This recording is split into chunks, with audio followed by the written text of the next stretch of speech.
আজ আপনাদের জন্য নিয়ে চলে এসেছি একটা হেলদি রেসিপি। না চিনি লাগবে, না এখানে তেল লাগবে। এটা বাচ্চাদের টিফিনেও দিতে পারেন, নিজেদের ব্রেকফাস্টেও কিন্তু একটা হেলদি রেসিপি হিসেবে তৈরি করে নিতে পারেন। এখানে আটা, ময়দা, চাল, সুজি কোনো কিছুই লাগবে না। কী দিয়ে বানাচ্ছি আর কীভাবে বানাচ্ছি সেটা স্কিপ না করে কিন্তু সম্পূর্ণটা দেখার অনুরোধ রইল। আর আপনারা দেখছেন সিমতাজ কিচেন। সিমতাজ কিচেনের রেসিপিগুলো কেমন হচ্ছে সেটা কিন্তু কমেন্ট করতে একদমই ভুলবেন না। যদি একটু হলেও ভালো লেগে থাকে সিমতাজ কিচেনের রেসিপিগুলো, তাহলে প্লিজ চ্যানেলটিকে সাবস্ক্রাইব করে দেবেন। তাহলে চলুন মূল রান্নায় ফেরা যাক বা রেসিপিতে ফেরা যাক। তো আজকে যে রেসিপিটা বানাবো এটা খুবই হেলদি একটা রেসিপি হতে চলেছে। সেটা বানাচ্ছি আমি চিঁড়ে দিয়ে। তো এখানে আপনারা হাতের কাছে যে কোনো কাপ বা বাটি মেপে এখানে নিতে পারেন চিঁড়ে। তো এখানে আমি 2 কাপ চিঁড়ে নিয়েছি। আর চিঁড়ের মধ্যে না প্রচুর পরিমাণে ময়লা থাকে, সেই জন্য চিঁড়েটাকে মধ্যে ভালো করে একটু জল দিয়ে দেব। একটু পরিমাণে বেশি জল দেব, দিয়ে ভালো করে ধুয়ে নেব। আর এখন একটু পরিমাণে বেশি জল দিয়েছি, ওপর থেকে দেখেই বুঝতে পারবেন যে চিঁড়ের মধ্যে কতটা নোংরা ছিল, সেটা দেখেই বুঝতে পারছেন। তো এইভাবে আমি জলটা পাল্টে পাল্টে 2 থেকে 3 বার ধুয়ে নেব, যতক্ষণ না পরিষ্কার জল আসছে। তো চিঁড়েটা যেহেতু অনেকটা পাতলা ছিল, চিঁড়ে কিন্তু 2 রকমের হয়, একটা মোটা চিঁড়ে হয়, একটা পাতলা চিঁড়ে হয়। তো এটা চিঁড়েটা একদমই পাতলা ছিল, সেজন্য খুব তাড়াতাড়ি সফট হয়ে যাচ্ছে। আমি অল্প পরিমাণে জল দিয়ে এখন চিঁড়েটাকে 5 মিনিটের জন্য ঢাকা দিয়ে রেস্টে রেখে দেব। এতে করে চিঁড়েটা আরও সফট হয়ে যাবে। এদিকে একটা চাটনি বানিয়ে নেব। আর বলেছি একদম কম তেলে একটা হেলদি রেসিপি হতে চলেছে। তো চাটনি বানানোর জন্য খুব সামান্য তেল ব্যবহার করেছি, একদম ছোটো চা চামচের 1 চামচ। তো তেলটা যখন হালকা করে গরম হয়ে গেছে, এর মধ্যে দিয়ে দিলাম কয়েক কোয়া রসুন। রসুনটাকে হালকা করে ভাজা করে নেব। আর ভাজা করতে করতে যখন একটু হালকা কালার চেঞ্জ হয়ে যাবে বা রসুনের কাঁচা গন্ধটা চলে যাবে, সেই পর্যায়ে মিডিয়াম সাইজের একটা পেঁয়াজ কিউব করে কেটে রেখেছিলাম সেটা দিয়ে দিলাম।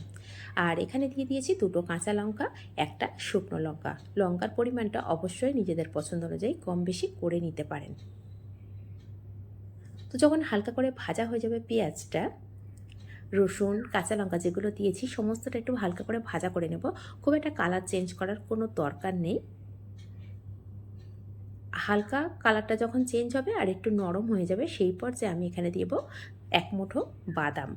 চাটনির পরিমাণটা যদি বেশি করতে চান সেক্ষেত্রে বাদামের পরিমাণটা বেশি দিতে পারেন। আমি 1 মুঠো ভাজা বাদাম ছিল। যদি এক্ষেত্রে কাঁচা বাদাম থাকে না আপনাদের কাছে, সেক্ষেত্রে আগে বাদামটাকে রোস্ট করে নিতে হবে। যেহেতু আমার কাছে ভাজা বাদাম ছিল, সেই জন্য কিন্তু আমি পেঁয়াজটা ভাজার পরে বা রসুনটা ভাজার পরে তারপরে দিয়েছি। এখন এখানে একটা মিডিয়াম সাইজের টমেটো দিয়ে দিলাম। টমেটোটা দিয়ে একটু ভালো করে ভাজা করে নেব। আর টমেটো যাতে তাড়াতাড়ি সিদ্ধ হয়ে যায় তার জন্য কিন্তু সামান্য একটু লবণও দিয়ে দেব। আর এখানে নিয়েছি 1 মুঠো ভাজা ছোলা। ছোলাটা যদি কাঁচা থাকে বা যদি হাতের কাছে ছোলা না থাকে, সেক্ষেত্রে কিন্তু শুধু বাদাম দিয়েই চাটনিটা করে নিতে পারেন। আবার যদি না থাকে, অল্প ছোট চা চামচের 2 চামচ ছোলার ডালও ব্যবহার করতে পারেন, বা অড়হর ডাল যদি থাকে হাতের কাছে সেটাও কিন্তু ব্যবহার করতে পারেন। তো যাতে টমেটোটা ভালো করে সিদ্ধ হয়ে যায়, সেজন্য সামান্য একটু লবণ দিয়ে দিলাম। টেস্ট অনুযায়ী দিতে হবে লবণটা। তো লবণ দিয়ে এখন আমি ঢাকা দিয়ে রাখবো। ঢাকা দিয়ে মাঝে মধ্যে চেক করে নিতে হবে। এটা খুব সময় লাগে না, একদম 1 থেকে 2 মিনিটের মধ্যেই কিন্তু টমেটোটা একদম ভালোভাবে সিদ্ধ হয়ে যায়। তো আমি একবার চেক করেছিলাম, খুব একটা ভালো সেদ্ধ হয়নি। এখন আরেকবার চেক করে দেখছি। তো টমেটোটা একদম সিদ্ধ হয়ে গেছে। এই পর্যায়ে আমি একটু নাড়াচাড়া করে গ্যাসের ফ্লেমটাকে অফ করে দেব। অফ করে দিয়ে ঠান্ডা করে নেব। ঠান্ডা করে এটাকে পেস্ট করে নেব। তো এটাকে এখন সাইড করে রেখে দেব। দিয়ে আমি চিড়েটা দেখে নেব কতটা সফট হয়েছে। তো যতটা আমি জল দিয়েছিলাম না, সেই জলটা কিন্তু সমস্তই শুষে নিয়েছে, একদম শুকনো হয়ে গেছে চিড়েটা। এখন একটা মিক্সিং জার নিয়ে নিয়েছি, নিয়ে সমস্ত চিড়েটা দিয়ে দিচ্ছি। যদি আপনারা রেসিপিটা পরিমাণে কম করতে চান, সেক্ষেত্রে কিন্তু 1 কাপ চিড়ে দিয়েও এই রেসিপিটা করে নিতে পারেন। তো আমি একটু সবার জন্যই বানাচ্ছি, 4 জনের মতন, সেই জন্য এখানে আমি 2 কাপ চিড়ে সম্পূর্ণটাই নিয়ে নিয়েছি। এখন আমি ছোট চামচে 2 থেকে 3 চামচ জল নিয়ে যে বাটিতে আমি চিড়েটা ভিজিয়েছিলাম, সেই বাটিটা ধুয়েই আমি মিক্সি জারে দিয়ে আমি ভালো করে পেস্ট করে নিয়েছি। তো পেস্টটা কেমন হয়েছে সেটা কিন্তু একটু খেয়াল করলে বুঝতে পারবেন।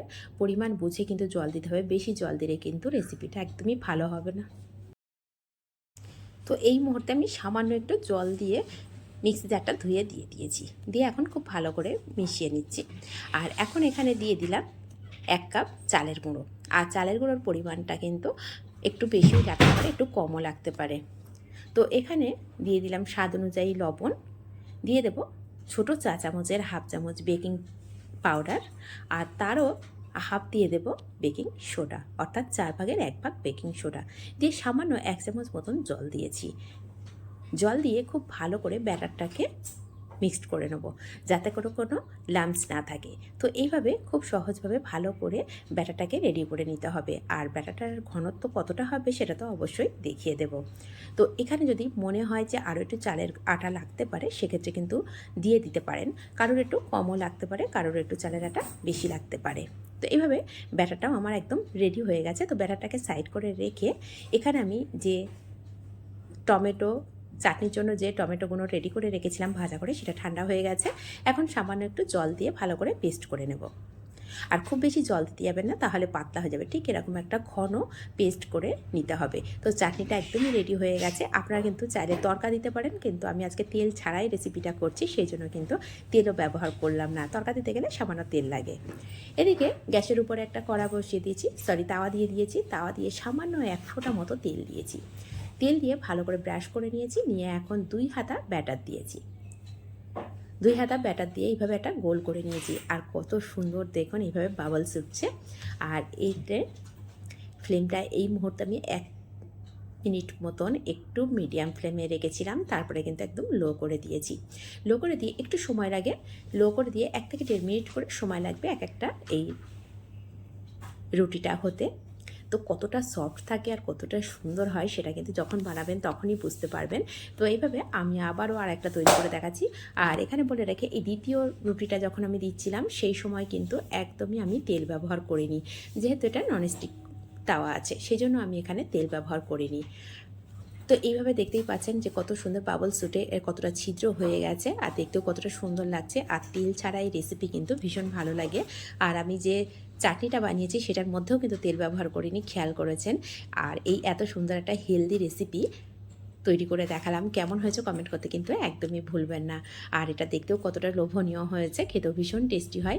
আর বাচ্চাদের টিফিনেও দিতে পারেন, বা নিজেরা সকালের ব্রেকফাস্টেও রেডি করে নিতে পারেন।